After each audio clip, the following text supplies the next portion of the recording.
Isang nakakagulat na impormasyon ang lumabas kamakailan matapos pong ibonyag ng isang crypto researcher na si Smoke ang dalawang malalaking pahayag tungkol kay Ripple at sa XRP Ledger. Una, si Ripple daw ay sumali po sa International Swaps and Derivatives Association or ISDA.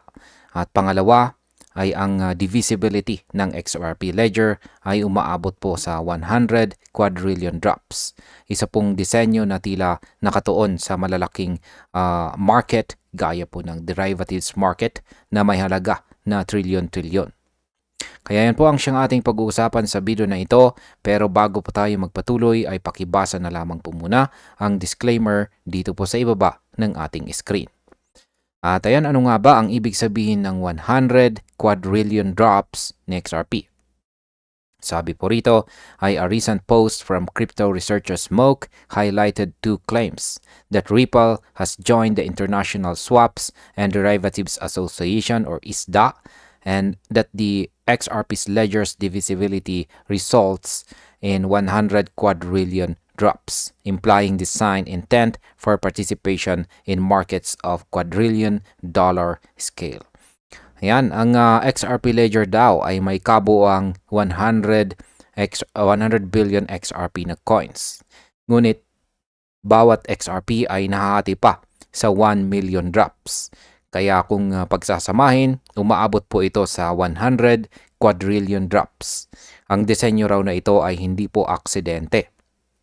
Ayon po sa researcher, ginawa ito para makasabay sa XRP sa malalaking transaction na nangyayari sa derivatives market na umaabot po sa quadrillion dollar level. Sa market impact, kung totoo na ang layunin ng Ripple ay i-integrate sa XRP sa derivatives market, maaari itong magbukas ng napakalawak na demand mula sa mga institution na posible pong magtulak pataas sa presyo sa mid to long term. Ano naman ang koneksyon ni Ripple sa ISDA or ISDA? Sabi rito ay, the post frames these facts as connected, arguing that the ledger's unit structure aligns with the practical scale of global derivatives market and suggesting a strategic positioning for institutional derivatives. Ayan, ang pagiging kasapi po ni Ripple sa ISDA or ISDA ay napakalaking bagay dahil ito ang sentrong organization sa mundo ng derivatives trading. Ang ISDA ay responsable po sa standard contracts ng mga malalaking bangko at financial institutions. Kapag totoo nakasali na si Ripple dito, ibig sabihin binubuksan po nito ang pinto para sa paggamit kay XRP sa global derivatives system. Sa market impact, ang pagkakaroon po ng position sa ISDA ay maaring magbigay ng kredibilidad kay Ripple sa mga regulator at saka institution. Ito ay isang hakbang na maaring magpalakas ng kumpiyansa ng market sa long-term use case ni XRP. Ano naman ang makikita sa mga attachment na ibinahagi rito? Yan po yung ibinahaging attachment ni Smoke. Sabi po rito ay one attached image reproduces a headline asserting Ripple's ISDA membership, referencing a 1.2 quadrillion derivatives market. Ayan po, buksan po natin yung documents na yan na in-attach dito ni Smoke sa kanyang tweet or post dito. Ayan. Ito po yata yung pangalawa. Ayan, nakikita natin dito yung 1.2 quadrillion dollars derivatives market. Ayan, ang unang attachment na pinost po ni Smoke ay isang headline na nagsasabi pong kasapi si Ripple sa ISDA. Ayan, yan po.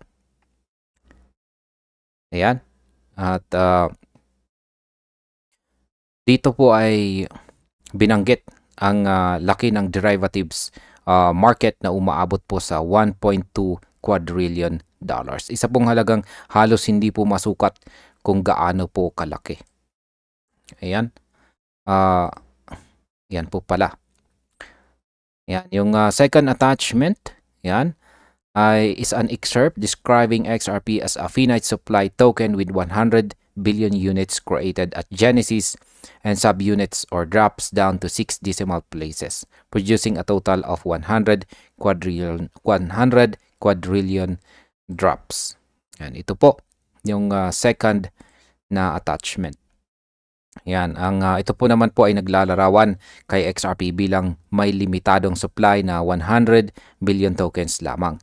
Ngunit may subunits or drops na umaabot po sa 6 or 6 na decimal places. Dahil dito, lumalabas po na may 100 quadrillion total drops sa buong ledger. Pagdating po sa market impact, ang ganito pong precision ay nagpapakita na si XRP ay may kakayahang mag-operate sa napakalalaking halaga na kinakailangan sa institutional markets. Kapag ginamit po ito ng mga bangko, posibleng tumaas po ang utility at demand ng token. Ngayon ay ano naman po ang sinasabi ng mga taga-suporta at saka kritiko. Yan, sabi rito ay responses to the researchers' post show divergent community reaction. Yan, some contributors emphasize the practical implications, arguing that derivatives market are the primary venue where large-scale utility and price discovery for XRP could materialize. Yan, ayon po sa mga taga-suporta, ito raw ang patunay na malaki po ang plano ni Ripple. Para sa kanila, ang derivatives market ay posibleng maging susi para maabot na XRP ang totoong halaga po niya sa market. Naniniwala po silang dito makikita ang tunay na utility ni XRP dahil ito ay isang market na may trilyong-trilyong dolyar na halaga.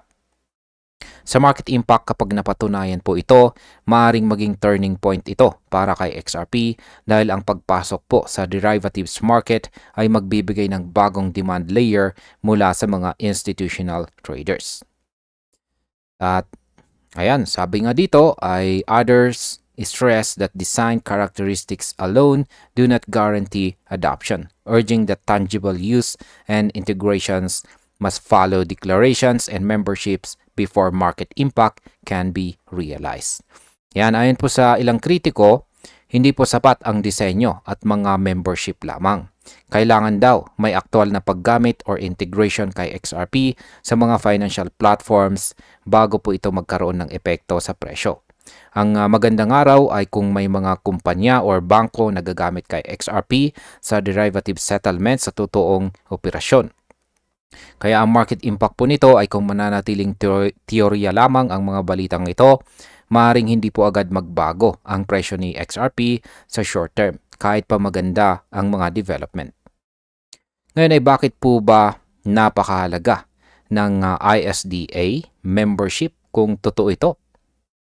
Sabi rito ay ISDA membership, if confirmed by primary sources, would be noteworthy because ISDA is a central industry body for standardized derivatives documentation and market practices. Such membership can facilitate industry engagement, but it does not by itself create liquidity or guarantee derivative exposure for any specific token. Ayan po, kung makumpirma nga na miyembro na si Ripple ng ISDA, ito ay magiging napakalaking hakbang para sa buong crypto industry.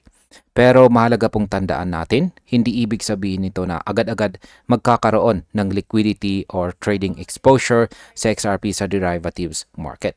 Kailangan pa rin ng mga kasunduan at operasyon sa pagitan ng mga institution. Sa market impact, kapag nagkaroon po ng opisyal na kumpirmasyon mula sa ISDA mismo, ito po ay maaring magsilbing bullish news na magtutulak sa presyo ng XRP pansamantala dahil sa investor confidence. Ano naman po ang technical na katotohanan sa divisibility ng XRP ledger? Yan, sabi rito ay similarly, the ledger's divisibility is a technical fact.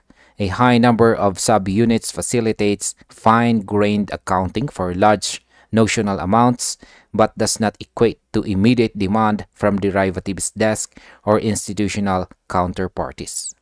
Paliwanag po natin yan. Ang 100 quadrillion drops daw ay hindi po nangangahulugan na tataas po agad ang presyo ni XRP.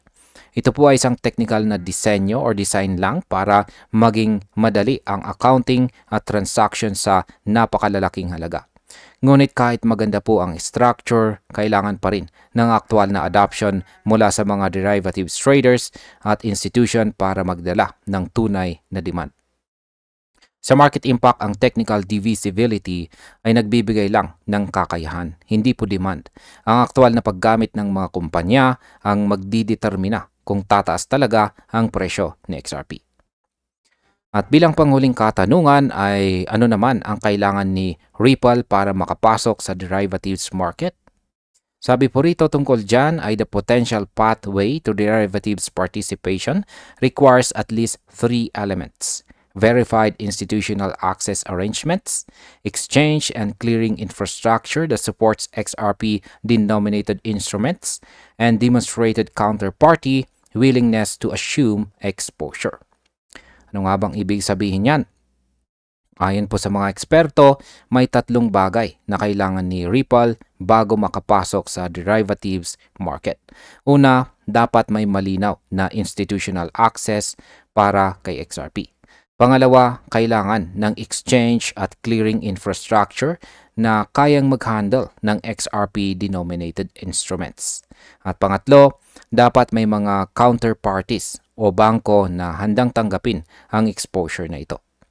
Ang market impact po nito ay kapag natupad ang 3 elementong ito, posibleng magbago ang landscape ng financial markets at maging isa sa XRP sa mga pangunahing token na ginagamit sa derivatives trading.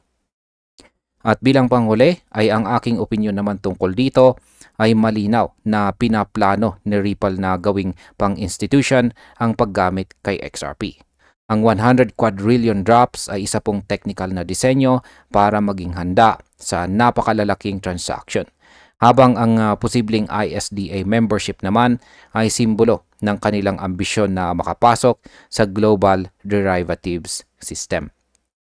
Pero tandaan po natin bilang mga traders at investors na hindi po sapat ang plano at membership lamang. Ang tunay po na magpapagalaw sa presyo ng XRP ay ang aktual na paggamit at demand mula sa malalaking institution. Kung matutuloy po ang lahat ng ito, maaaring magsimula ang bagong yugto ni XRP bilang tulay or bridge ng traditional at digital na mundo ng finance. At hanggang dito na lamang po tayo sa video na ito mga ka-crypto. Marami pong salamat sa panonood.